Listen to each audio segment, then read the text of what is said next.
may mutation yun siya ay. Ay.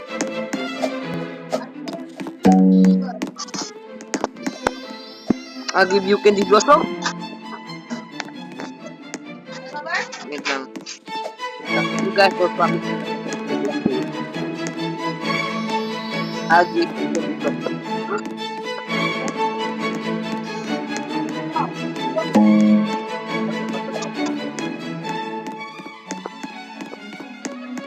Candy blossom. I need candy blossom, bro. Oh, another one.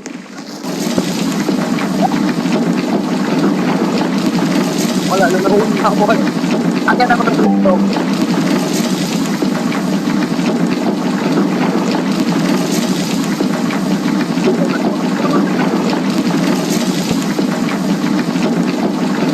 Ay, nagdabi?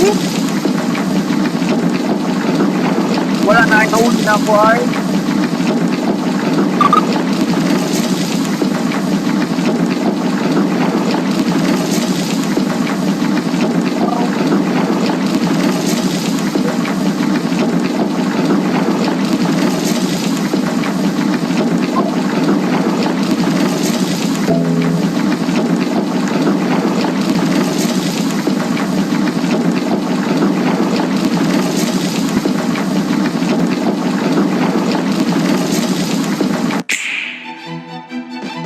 Okay.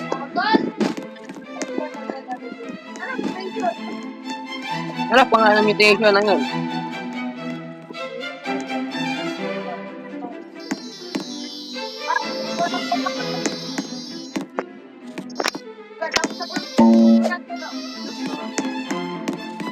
What's the name of the mutation, bro?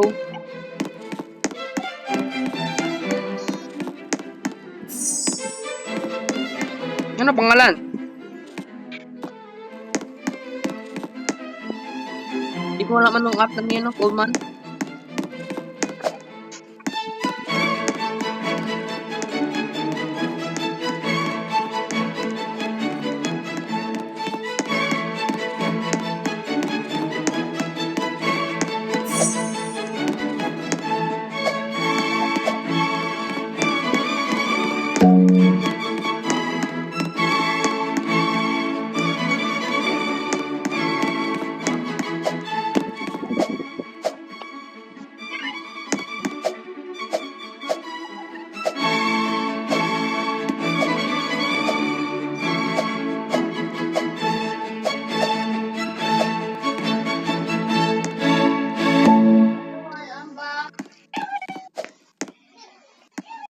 Computer na yun siya. Oo na.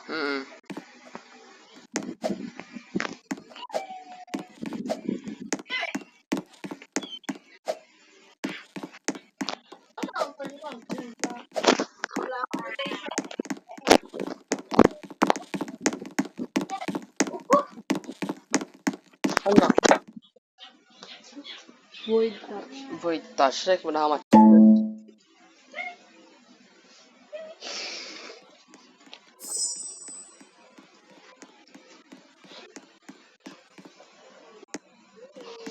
Kaya I'll find it, bro. Oh my God.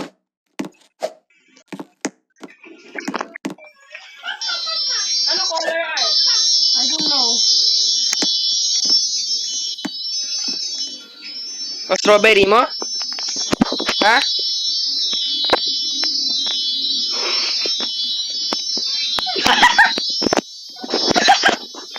$3,000. Uy, magsabi ako ngayon.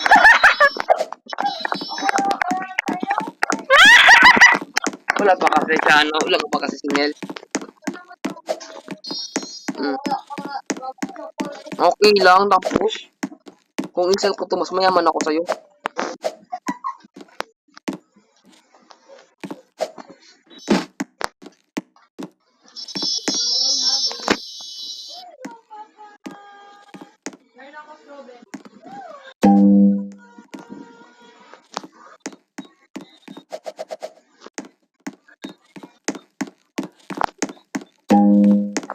Not me.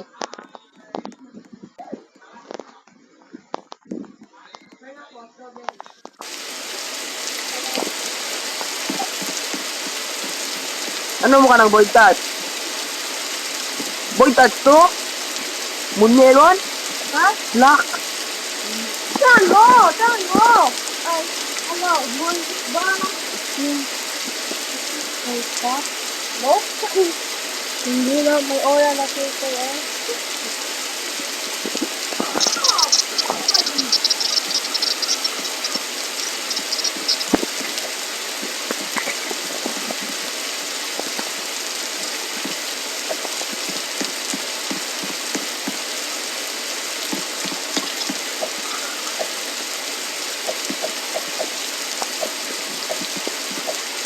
Ilang players na? 5.3 ay, 5.3 million players. Oh, hala ka! Bintok ko! Void touch! Celestial Frozen Void touch. Kaya din?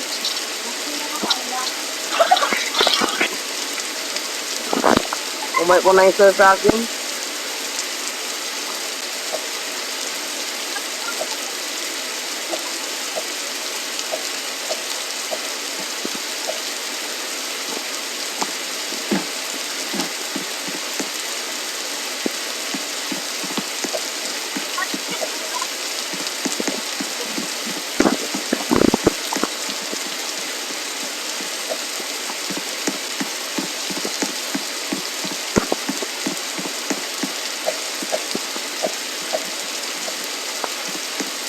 Na meron? Ha? I-collect? Ah.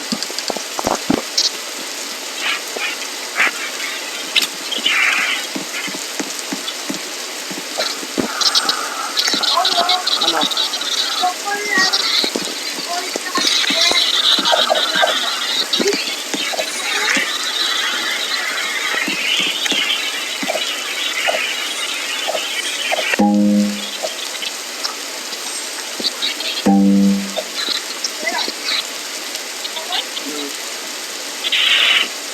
What is speed on stock, bro?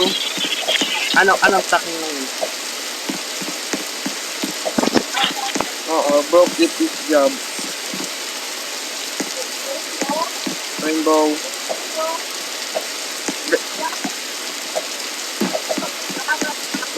Sige na, i-offer ko yan.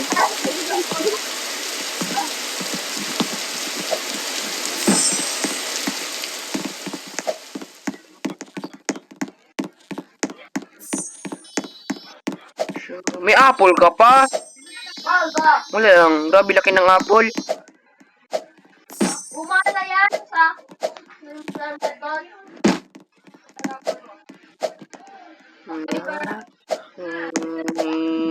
Why not me?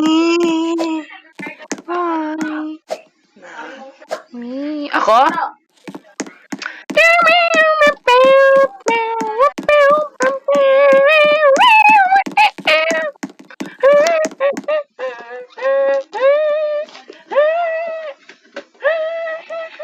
Ika 54,000.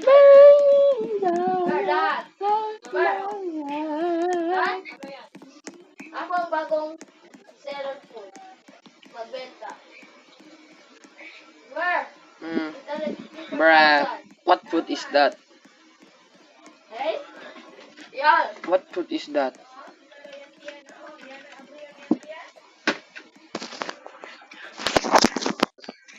Ano mo yan? Me. Fun. Sa ikaw lang siya.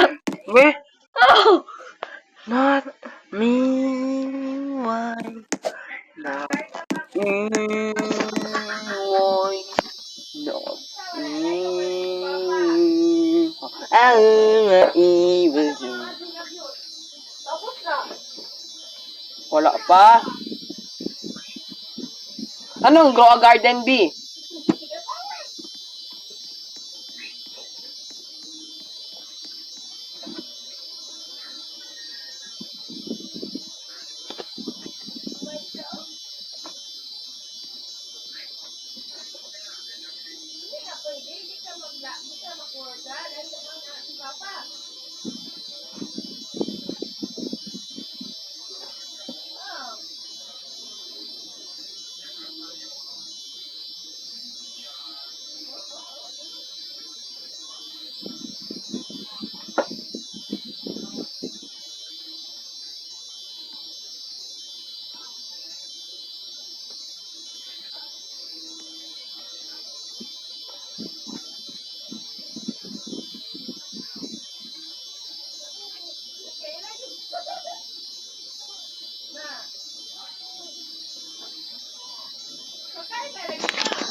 be a fine night tonight.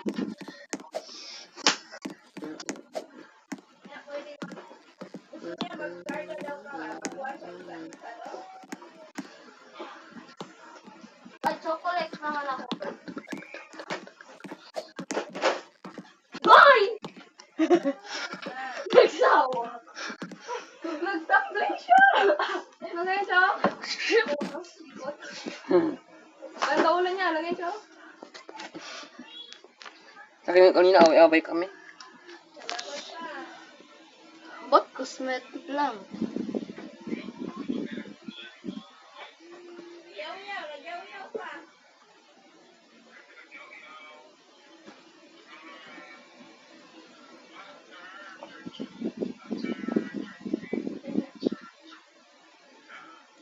Teddy. Wala ka panalo. Wala ka panalo man. Wala. Ano? Nag-giveaway. Giveaway. Tingin lang ako.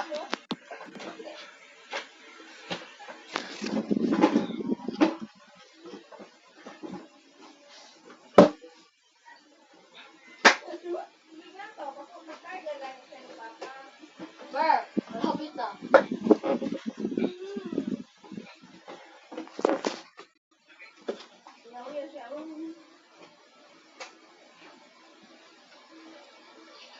Ulan siapa?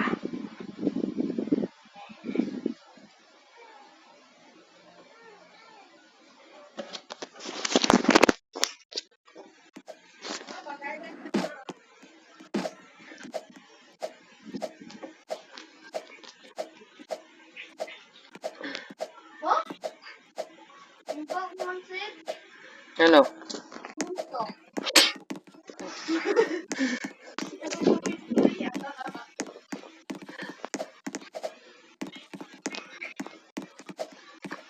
Ber, ito 54,000. Ang Ano ba yun? Taco. Ber, oh, ayaw mo? ano? Bro, not worth it. Dubi, tap, dubi. Uy! Hindi so. Simi, yun! Down. He bit into the man's face, Yeah. tearing at his flesh after he had ripped his clothes. The attack went on for almost 20 minutes before a police officer finally arrived, but he only growled and kept up the brutal assault. The officer finally shot him, but it did nothing to stop the attack. It took another 4 bullets before he was killed. Police believe he was high on bath salts, which cause paranoia and hallucinations. Incredibly, his victim survived after losing 80% of his face.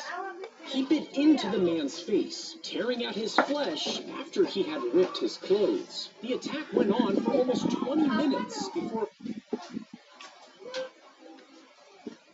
You could stuff a tire in your mouth if your cheeks were like a hamster's. That's because you would have an extra 2.5 square feet of skin that would be able to stretch to your shoulders. The skin would fold inward like hidden pockets, forming deep pouches that expanded into your neck. With so much space, you could fit over 60 Big Macs. And with all that food, your mouth would need to make 7 cups of saliva just to break it down and swallow. You could stuff a tire in your mouth if your cheek. The doors suddenly closed, trapping his shoulders between them. And before he could react, the elevator shot upward. It pulled his body up with it, while his head hit the top of the door. And the force instantly decapitated him. A woman saw the whole thing inside the elevator. And after his death, she was trapped for 20 minutes with his headless body until rescuers finally freed her. The doors suddenly... If you had a whoopee cushion the size of a Cybertruck, it would send out a blast of air strong enough to push your friend over. But if you made it the size of a house, it could blow cars down the street. And if you made it as big as a city, one huge squeeze could rip off roofs, flip cars, and blow trees right out of the ground. If you had a whoopee cushion the size of a Cybertruck, it would send out a blast of air strong enough to push your friend over. But if you made sports teachers teach. The toilet would flush even while the submarine was deep underwater. It used a complex system of valves, and only trained crew were able to use it. But when the captain went to the toilet, it didn't flush properly, and when someone tried to fix it, he opened the wrong valve. This caused water to flood in, and it reacted to the submarine's batteries, releasing a deadly gas. Choking and out of options, they were forced to surface, only to be spotted by the enemy, and moments later the submarine sank, destroyed by its own toilet. The toilet would flood, crack the cold eggs in a pan, and add a chunk of butter. Stir them together over medium heat. This cooks them slowly, while the butter oils the pan. As you mix, scrape the bottom to prevent it from burning. And every 30 seconds, take them off the heat for 10 seconds while stirring. This cooks the eggs gradually and holds air into the mix, making them fluffy and soft. After 3 minutes, take them off and add cream to stop them from cooking. Then season with salt and pepper to finish off your perfect eggs. An ant can carry 50 times its body weight, and if you weighed 100 pounds, it would take about 1,000,000 ants to carry you. Except that ants don't have very good muscular coordination when it comes to large objects. Even though each ant could lift a tiny fraction of your weight in theory, as a group, each of the ants would try to lift you at different times and in different directions, leaving you with 1,000,000 painful bites. An ant can carry 50 times. If you tried to push a shark back into the ocean, it could easily twist and bite you. This is because its jaw is designed to snap sideways, making it easy to grab anything nearby. Instead, help it breathe by splashing water over its gills. Then stand behind the fins, where it can't reach you, and push gently towards deep water. As soon as it moves, get out of the way fast before it turns back. If you tried to keep it into the man's face, they would roll ink over a metal letter before pressing them onto paper. These letters were each placed by hand, spelling out every word. To keep things organized, they stored the big letters in the upper compartments, since they weren't. She had to shave her hairy nose the teller could secretly press a button with their foot if they were being robbed. That button would set off a loud bang. Then a hidden can would spray thick yellow gas all over the room. The gas would make it really hard to breathe and cause painful coughing, and the robber would get dizzy and pass out within seconds. But everyone else in the bank would also breathe in this gas, meaning workers and customers would be trapped, coughing and choking, which is why the system never caught on. The teller could see he crushed up a butterfly, Makuha ito bang threw it basta up nabasa into a needle, yung and ako na injected nakuha. himself with it. And he did this because of an online challenge. But butterflies actually contain poisonous chemicals. He began throwing up almost immediately as the toxins spread throughout his body. And inside his veins, the poison triggered a reaction, causing them to swell. As it traveled, his organs began shutting down one by one. Doctors rushed to help, but it was already too late. He was dead, all because of a dumb trick. He crushed up a butterfly, drew it up into a needle, and injected himself with it. And he did this because of an online challenge. But butterflies actually contain poisonous chemicals. He began throwing up almost immediately as the toxins spread throughout his body. And inside his veins, the poison triggered a